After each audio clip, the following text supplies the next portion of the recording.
Olá, seja bem-vindo a mais uma edição do TJ UFSC. Na semana passada, ocorreram duas grandes manifestações em Florianópolis. Elas levaram milhares de pessoas às ruas para pedir melhorias em diversos serviços públicos e para protestar contra os gastos excessivos na Copa, contra a corrupção, a PEC 37 e o Estatuto do Nascituro. A população foi protestar por vários motivos, inclusive na manifestação de quinta-feira, que a princípio seria focada na redução da tarifa do transporte público da capital. Com alta demanda de reivindicações, essa acabou se tornando apenas uma das pautas dos pedidos dos manifestantes. Por isso, foi programado para hoje um novo protesto, mas esse com foco exclusivo na redução imediata do preço das passagens dos ônibus. O repórter Thales Camargo conversou com um dos organizadores da manifestação e representante da Frente de Luta pelo Transporte. As faixas produzidas no Centro de Comunicação e Expressão na tarde de hoje têm um objetivo único: melhorar o transporte público de Florianópolis. O movimento Passe Livre e a Frente de Luta pelo Transporte se reuniram hoje, nesta terça-feira, para uma manifestação diferente das que aconteceram na semana passada, quando outras reivindicações também estiveram envolvidas. Vou começar agora com Jonathan Moraes, um dos representantes da Frente de Luta pelo Transporte. Jonathan, por que vocês decidiram separar as manifestações de hoje? Então, a Frente de Luta, junto com o MPL, desde o início da semana passada, tem chamado os atos aí, de forma aberta. A Frente de Luta é uma frente que tem agregado aí diversas entidades representativas de estudantes, trabalhadores e comunidades de Florianópolis. E a gente continua aberto, entende que todas as manifestações aí são legítimas, mas que a gente tem que ter um foco hoje, que é a redução da tarifa, que é uma melhoria imediata do transporte público em Florianópolis, né? Já que o governo deu todas as isenções fiscais para as empresas, elas têm todo o dever aí de baixar os preços da tarifa. Além de separar o foco das manifestações, a violência que aconteceu em São Paulo, nas manifestações da semana passada, também influenciaram vocês nessa decisão de separação dos protestos?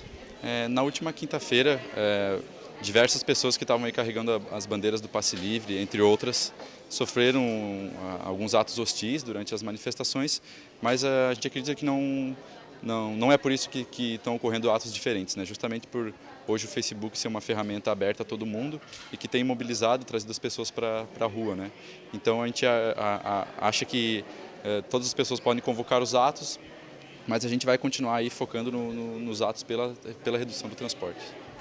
E no final da manifestação de hoje, vocês pretendem se juntar ao protesto do Grupo Anônimos Brasil? A gente sabe que hoje terão duas manifestações diferentes.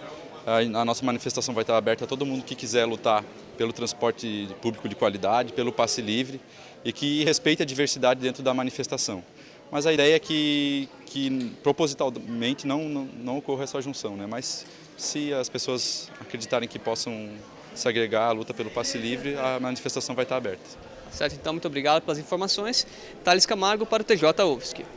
Obrigado, Thales. Na tarde de hoje, o prefeito da capital, César Souza Júnior, se reuniu com representantes do movimento Passe Livre. Ele pediu que as pontes Colombo Salles e Pedro Ivo Campos não sejam fechadas e que não ocorram atos de vandalismo contra o patrimônio público e privado.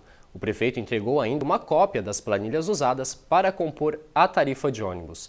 Os representantes do MPL disseram que vão analisar e discutir o documento, mas que não podem prever o trajeto da manifestação, que é definido durante o protesto.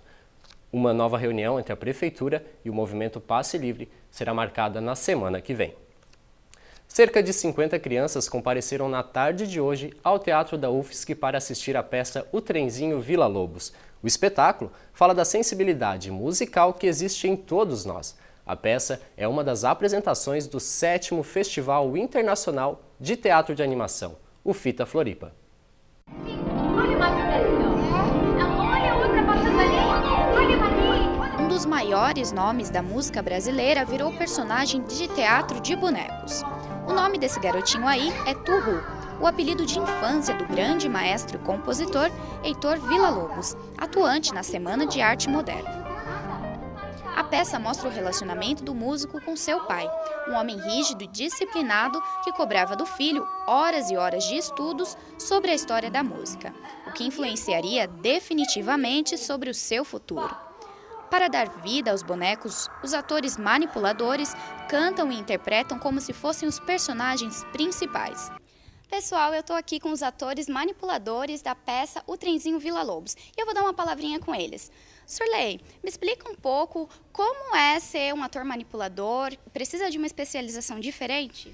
Sim, primeiro você tem que ter formação de ator e depois o boneco ele é como se fosse uma ferramenta, né? Uma coisa que você tem que fazer à parte, porque toda a movimentação do boneco ela segue algumas normas, algumas dicas, né, para a gente poder trabalhar com ele e trabalhar principalmente em conjunto, porque às vezes um boneco tem 3 manipuladores ao mesmo tempo e aí ensaiando e descobrindo os movimentos a gente acaba fazendo com que ele tenha vida. E a gente costuma trabalhar também muito a questão da voz, tentar passar a voz do ator para o boneco, para ele ganhar vida. Por exemplo, um cachorro, a gente tenta achar uma comunicação do cachorro. Não é porque ele faz só au, au, que ele não pode se comunicar com a criança. Ele pode se comunicar se ele tiver verdade, se ele tiver estado, se ele tiver presença. Porque o boneco, a gente tenta dar vida para ele.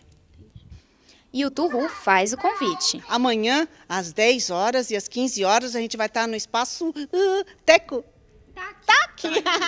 Isso mesmo, no TAC, vocês conhecem? 10 horas e 15 horas. Vou esperar vocês lá. Tchau, pessoal! Muito bacana. Fica o convite então. O TJ UFSC de hoje fica por aqui. Nos despedimos com mais imagens do espetáculo O Trenzinho Vila Lobos. Até amanhã. Tchau!